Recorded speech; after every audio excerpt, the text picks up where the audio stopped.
Ferrari's longer-rated revised rear suspension will be tested next week on the 16th and 17th in Mugello with the Ferrari team on the SF25. This is of course been long rumoured and talked about and confirmed for many months now as one of the main causes of the underlying issues housed within the SF25's overall design. And of course, the aim of the game with regarding this suspension is to unlock all of the performance in the SF25 that on certain occasions, or really the majority of occasions, they haven't as yet been able to utilise on a Grand Prix to Grand Prix basis. It has been well documented that Ferrari have struggled for numerous different reasons, namely plank wear, ride heights, and of course just the overall levels at which they can utilise the floor of the Ferrari has forever been an issue in 2025, and this suspension is all about rectifying it. But who is actually going to be driving the car with regards to this new rear suspension? Well, of course, it is both of the Ferrari drivers of Lewis Hamilton and Charles Leclerc who will be driving the car equally in terms of the amount of laps and kilometers that they have available to them on this so-called filming day. And that's all the information that I have regarding from Auto Racer. If you want to read the actual article, which is now behind a subscription, you can do so on their website. But now I'm just going to give my overall thoughts and feelings with regarding the whole situation as it's going to unfold. Now, I think we have talked about this for so many months about the need for a new rear suspension for numerous different reasons. And there is also an updated floor coming for Hungary as well, which is kind of going to work in conjunction with this new rear suspension. Now, what is interesting to me is, of course, how are the team and drivers going to get on at this filming day, and why did they choose Mugello over that of, say, their private racetrack of Fiorano? Well, I think that question is quite easy to clear up. It is quite simply Mugello has much more of a variety of speed ranges with regards to corners. In Fiorano, it is very much, even though it's a grade 1 or tier 1 F1 circuit, it doesn't have like the high speed, slow speed and medium speed variable sorts of ranges of corners that you would get with regarding Mugello. It is much more of what I would call a traditional Formula One circuit of old that has a variety of speed ranges available to the drivers. So really it is about trialing this new rear suspension and putting it through the rigors in the best kind of conditions possible that are available to Ferrari. And that is of course quite obviously the Mugello track for reasons I have just underlined.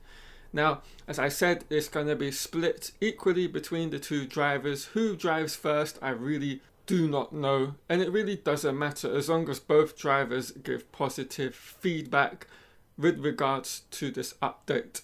Now, there was talk of this coming a little bit earlier for Silverstone, and that wasn't the case. Now, from what I remember from articles before the subscription was, they'd found that what was happening in the kind of wind tunnel and on like the kind of dynamic dyno they have to test the suspension in terms of all of the important aspects of a suspension on a Formula One car, it really wasn't living up to initial expectations. So they decided to have a couple more weeks to make sure that they could improve upon that and have a rear suspension that is operating at least in the wind tunnel and just kind of the non-track side of things is working in the manner they wish the numbers to showcase.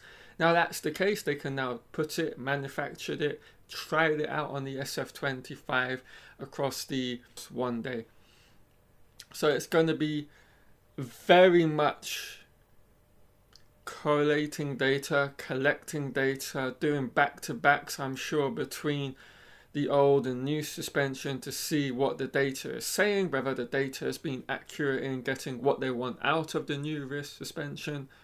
And they can really put it through the rigors. I think they can put it with low fuel, high fuel, middle of kind of the race sort of fuel, just to see how it is all performing and set it up in a way through which they can do tests with it.